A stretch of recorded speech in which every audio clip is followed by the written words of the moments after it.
And welcome to another episode of The Focal Thought.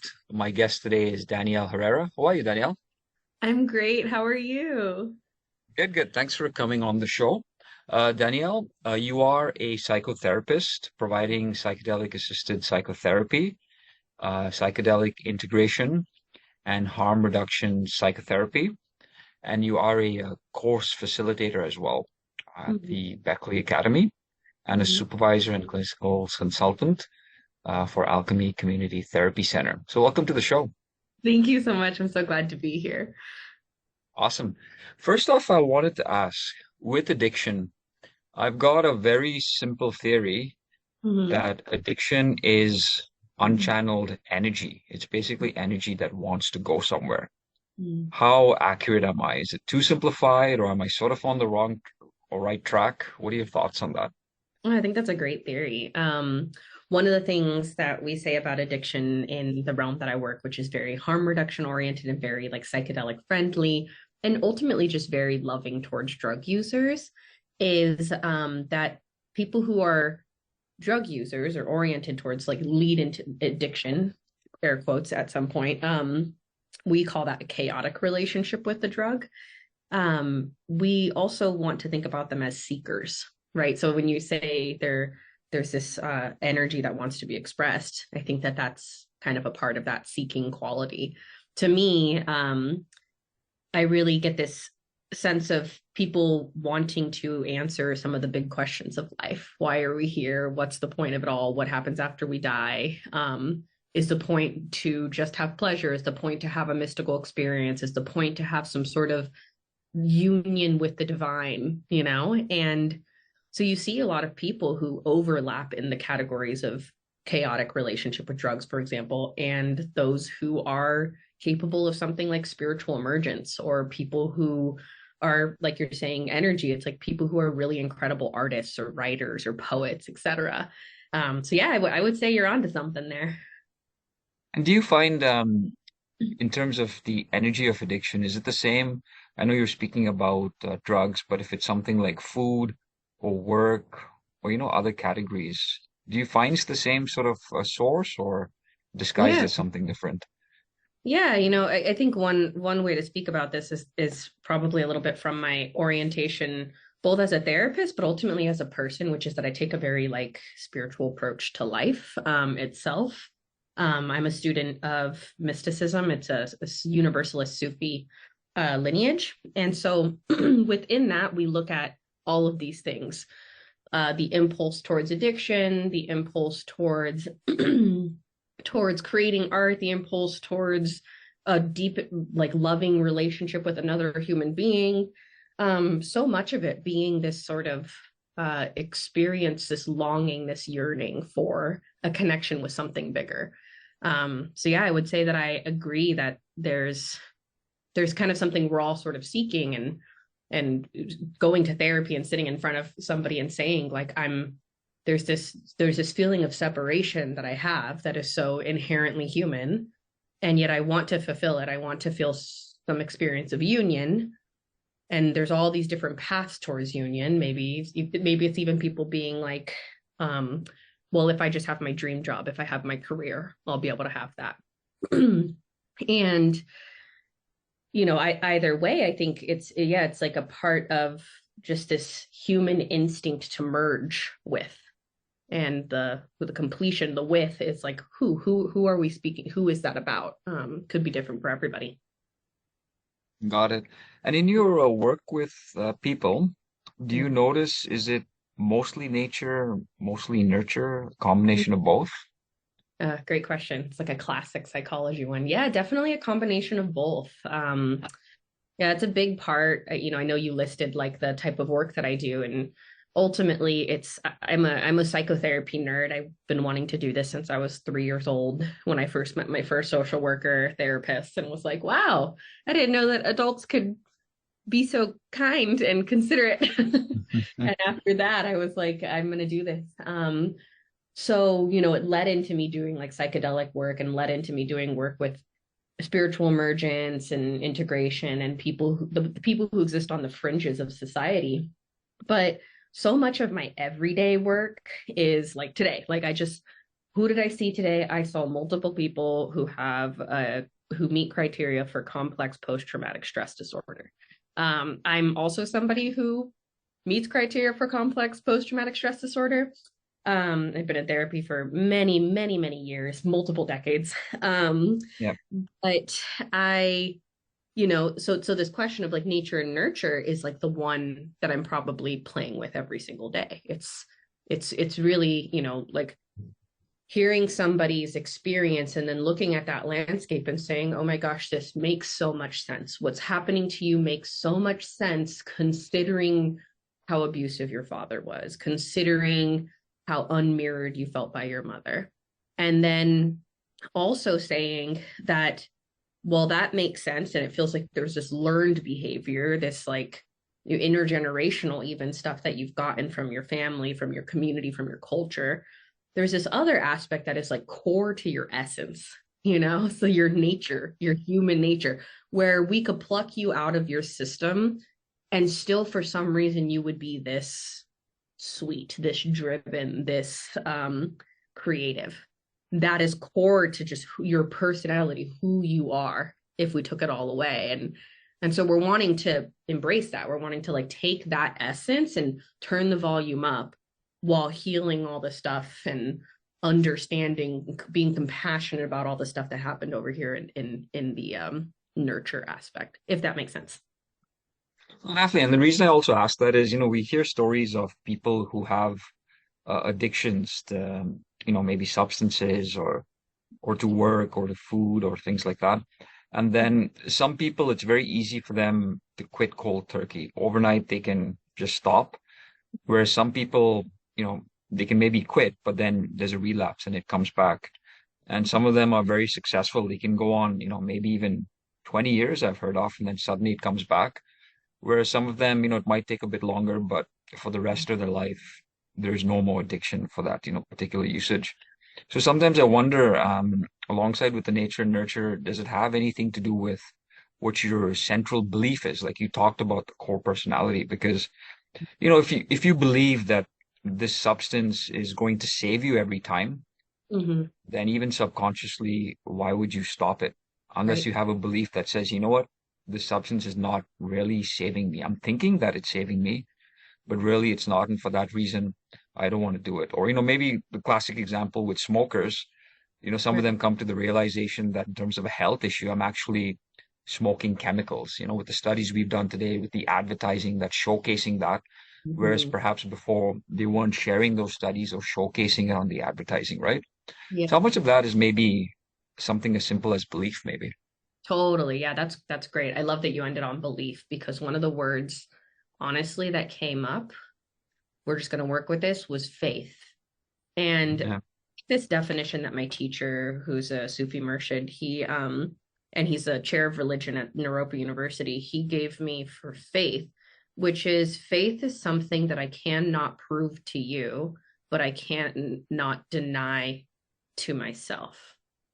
Okay. And Wow. so the reason why faith came up was because, okay, so you're talking about there are some people who, like, let's just take the example of like air quotes addicts, right? Like people who have these really intense relationships, dependent relationships with drugs. Um, Yeah.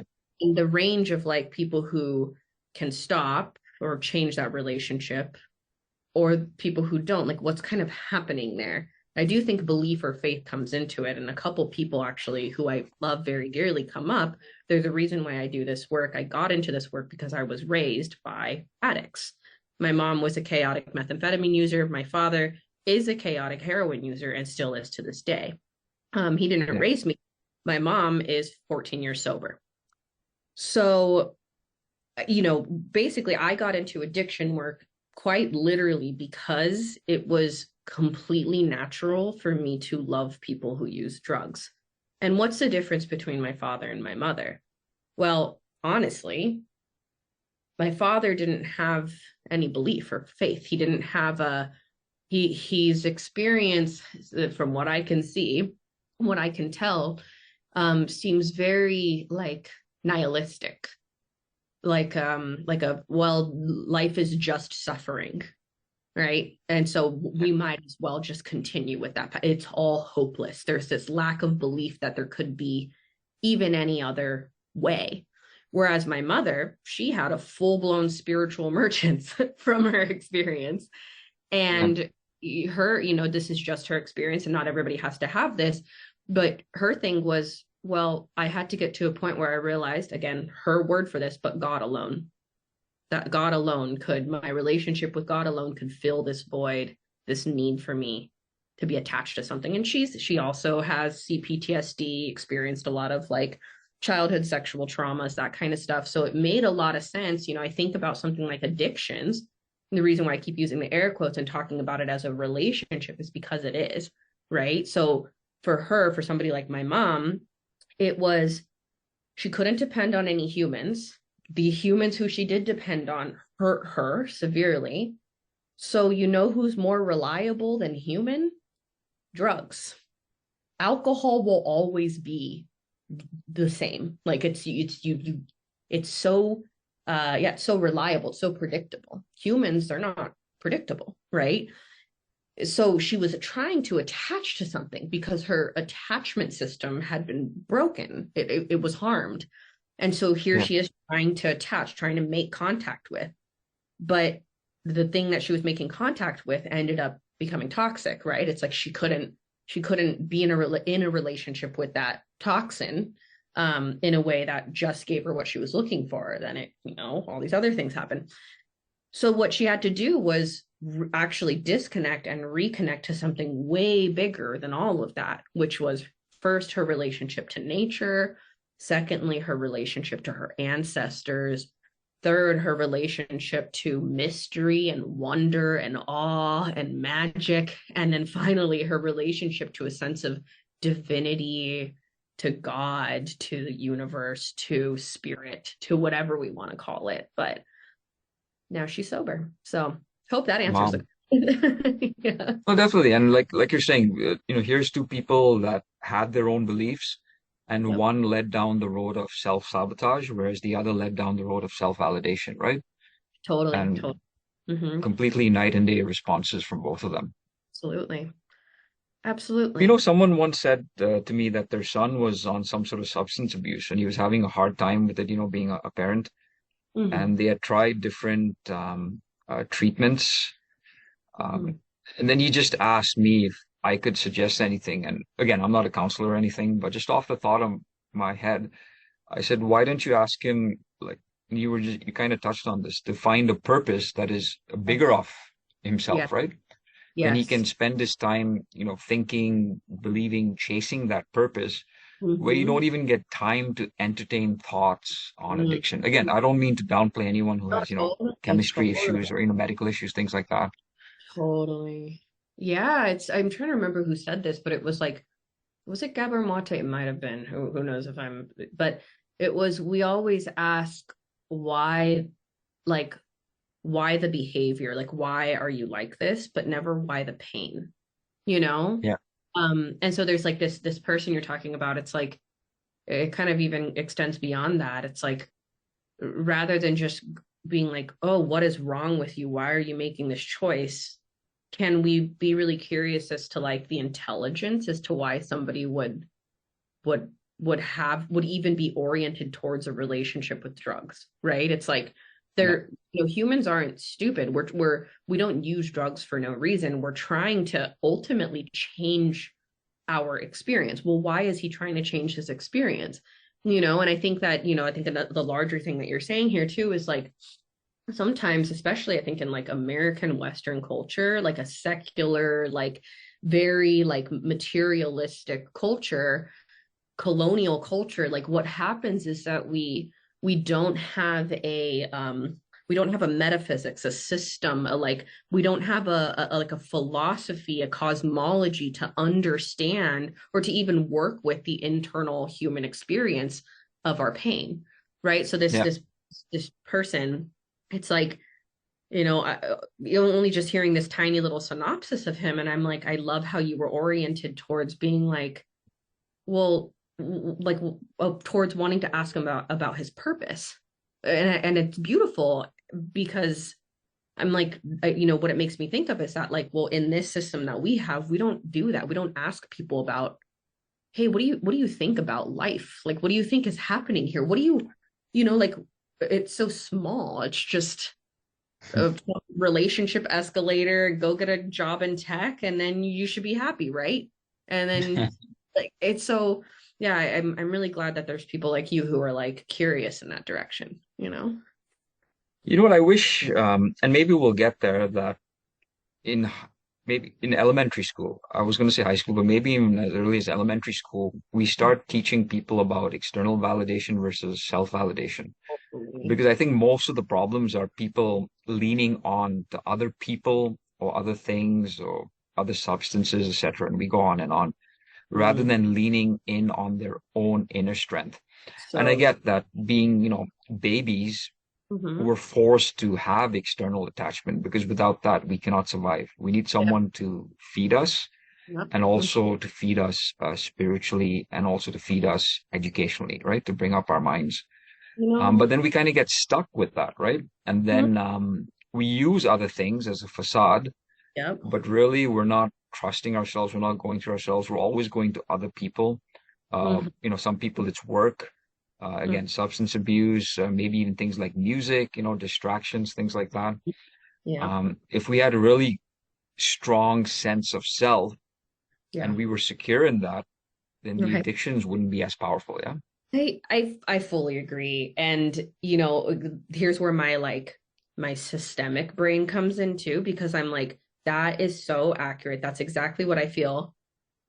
But it doesn't serve capitalism, right? So if we had an internal, like, if we could like validate ourselves internally without external, and we could focus, like you're saying too, like kind of have this orientation towards relate, like interdependence, right? Like you're saying about the baby who we need our people to help tend to us, this community, this communal culture, and to not have this need to get validation. I mean, well, then how would Target make all their money? How would Sephora make all their money? You know what I mean? Like, how Yeah. would the system be upheld? Because the system depends on us actually feeling like something's wrong with us, So then when we're like, oh, something's wrong with me, let me go buy something, and that could be whatever, some makeup at Sephora, but that could also be like a psychopharmaceutical medication, because we think we're inherently broken. But if we felt like we were inherently not broken, then we wouldn't need the whole machine around us, you know? Yeah. And so I think that's like a ton of like, like what like in therapy, like what is happening that I think isn't even like talked about in the mainstream or in media, when there's like therapists, which are always terribly represented. But a huge part of at least what I'm doing and the people I train is working with stuff at that level, which is like, oh, you've really been a good student. Actually, you've been a good student who's learned from the system, went through public school, etc. You've learned to be like, oh, there's something wrong with me, Yeah. and undoing that damage and being like, there was nothing wrong with you the whole time, you know, Yeah. liberating. Yeah. You were born perfect. Exactly. Yeah. I wonder sometimes, like we're talking about this other world, like where there's no capitalism. And again, for me, capitalization or capitalism is the privatization of an enterprise. So it's not just the government doing it, it's, people doing it. But then when people doing it, you get more people doing it, and then it's based on their values. And like we're saying, there's no money in health. So when things are broken, that's where you can make the money. But sometimes I wonder what if everyone was okay and you were able to make the money on good things? So Yeah. for example, like if you look at musicians, they Yeah. need instruments to play. So make good instruments. They need concert venues to express the performance. So make great concert venues, right? Um, Yeah. so I'm sure if, again, I'm hypothesizing here, but in an alternate world where if we can focus on good things, Totally. I'm sure there'll be a lot of money to be made because people do actually have good things they want to do and pursue. Yeah. You look at something as simple as the Mm-hmm. sun, right? They Mm-hmm. say the sun is going to burn out one day. They've Wow. given a timeline of about 10 Mm-hmm. billion years, and we're Mm-hmm. currently at 5 billion years. So we're at the halfway mark. Okay. If the sun does explode and burn Mm-hmm. out, Earth's going to get affected, right? Mm-hmm. And the planet's in its stream. So Mm-hmm. I think our priority for the collective good of everyone, if you want to, Mm-hmm. live as long as we can, maintain consciousness, it's Mm-hmm. kind of what Elon and those people in that space are doing is try to find another planet to conquer because really this planet you have, it's not forever. At some point it's going to go. And Mm-hmm. 5 billion years is a long time, but it's also Yeah. not a long time, right? Right. Right. For people. And, Yeah. I think we should be thinking, forget planets, maybe jumping solar systems, because what happens if Right. something happens to our Yeah. solar system? Then other people will say, well, humans might just, perish before then, right? But sure, Mm-hmm. but you've got some goal you're looking towards. Mm-hmm. Mm-hmm. Um, but again, Mm-hmm. that's a hypothetical What situation. I like about all that is that like I'm somebody who likes to not even likes to. I don't know how to not think this way. I'm Native American, so I think that that's like kind of core to my culture. But I think in terms of the seven generations before me and the seven generations after me. So Yeah, what it means is that, and I've described this to my clients before as like it's like because of that system, I'm never confused ultimately. Like I always, because I have my ancestors from my past generations informing me. And then I have all the future generations. I'm currently pregnant, so this is like also extra alive. Um, congrats. Thank you.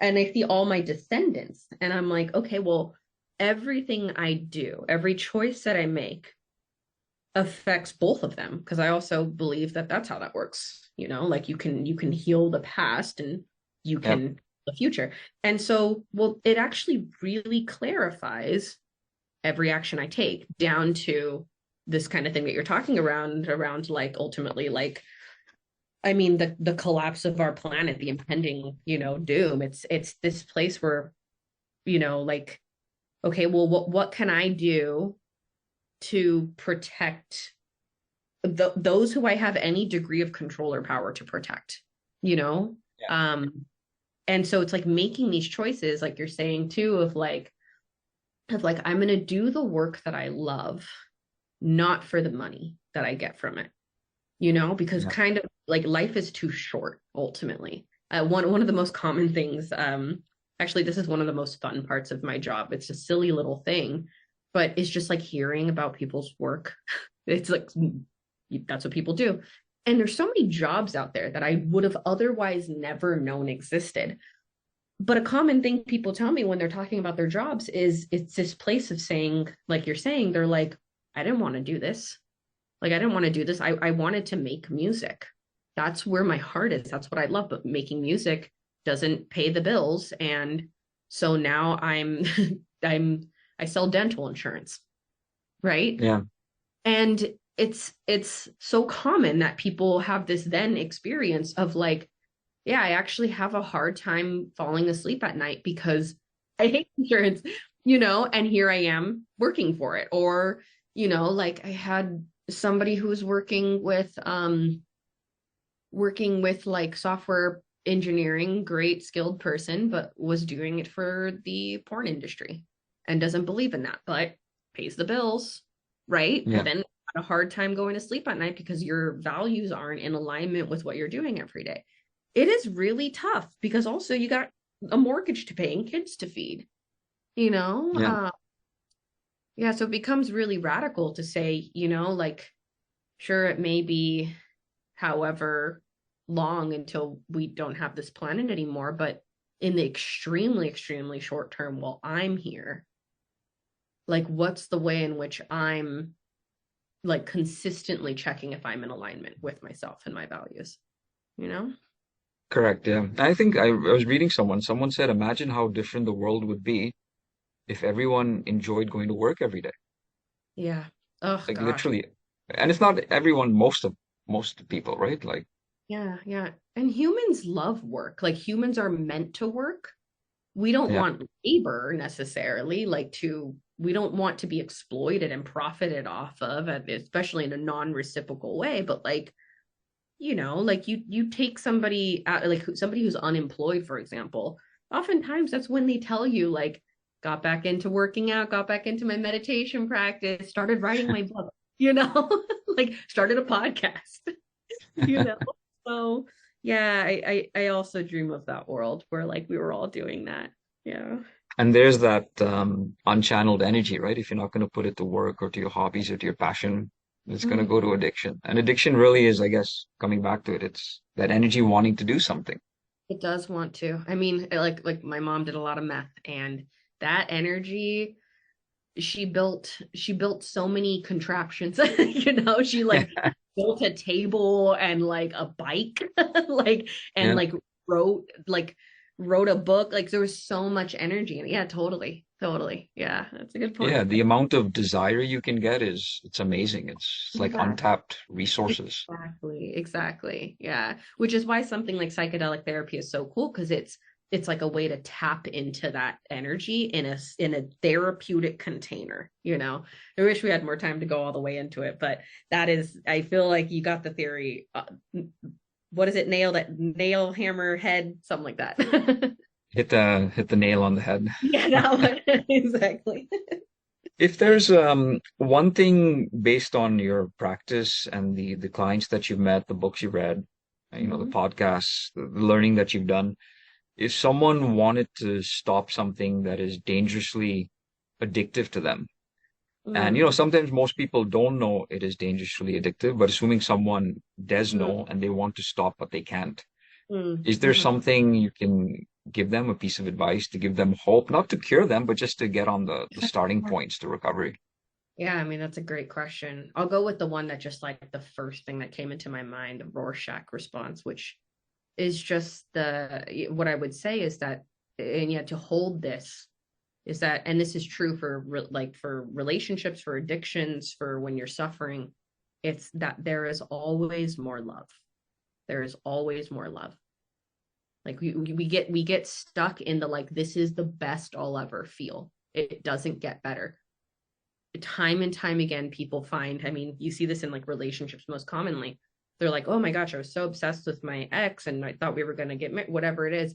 Then I met my new person and it's like 10 times better. Who would have thought? There's always more love. There's always better love out there. You know, you grow along with your capacity expands to contain it. That's what I think like people don't really understand. It's not like, you know, when you're 16 years old, your capacity to love is one thing. Well, once you're 26, once you're 36, once you're 46, your capacity is more. We have to expand our capacity to receive the intensity of that. So if you're suffering at 16, 26, you're ultimately, it's like your heart hasn't broken open enough just yet to be able to contain it, but it will. So just don't give up yet. keep keep When you keep and when you say keeping more love, do you mean more love in terms of love from people, or more every love as in there's a better opportunity in work, say, or all of it is included. Love is everything, right? So yeah. it's, there's more love from people, there's more love from you, there's more love like in the world, there's more, you develop an ability to see more beauty, to have more joy. And I think another thing that adds to this, one of the things I always say is, as so much as you can experience your agony is as so much as you can experience your ecstasy. Okay, so when you are feeling as low as you possibly can, know that you are stretching the container so that when you do feel joy, you feel it even more. You know, so as above, so below, reject, accept none, or accept all, reject none. Okay. So I hope that I makes guess sense. you're right. It's that same energy. Do you want it to go to happiness or do you want it Mhm. to go to agony, right? Yep. Yep. Ecstasy, agony. You have two hands, right? So we want to have an expansive container for like, we can experience all of the human emotions. We have the ability to. Don't fear it. Let it happen. I'll end with the Rainer Maria Rilke quote, which is, Rainer's the name I'm gonna name my son because I love this poet so much. But he goes, let everything happen to you, beauty and terror. Okay. Let everything happen to you, beauty and terror, all of it. you can contain it. Wow, amazing. Thanks so much for your time. I really appreciate it. If people want to get a hold of you or find out more of your work, where's the best place to reach you? Sure. Yeah. So I run a group private practice. It's called Tender Heart Healing Arts. It's tenderheart.us. Or if you go to my therapist or yourtherapistlovesyou.com or your therapist loves you on Instagram, that's me. Okay, amazing. Thanks again. And I'll put those So in the much. show notes and I wish you well. So awesome talking to you. Okay, bye. Thanks so much.